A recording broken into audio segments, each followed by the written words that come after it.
छौड़ी होली खेलबौगे डाल देबो रंग होके लेफ्ट होके राइट। तोरा साथ के छौड़ी होली खेलबौगे डाल देबो रंग होके लेफ्ट होके राइट। तोरा चीज हको टाइट तोरा कम हको हाइट, तोरा चीज हको टाइट तोरा कम हको हाइट।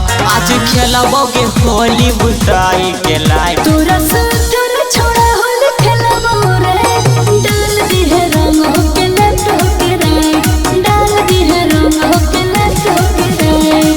होली हो डाल दी है रंग होके लेफ्ट होके राइट, डाल दी है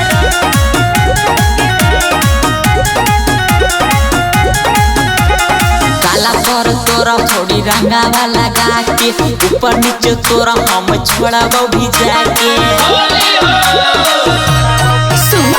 मजा बड़ी होई तेरे अब के साल रे, लाल पिया रंग रस रंग दे है गाल रे। बतिया रे छोड़ा हम कहो हे राइट। तोरा साथ के छौड़ी होली खेलबौगे डाल देबो रंग होके लेफ्ट होके राइट, डाल देबो रंग होके लेफ्ट होके राइट। होली हो डाल दी है रंग होके लेफ्ट होके राइट, डाल दी है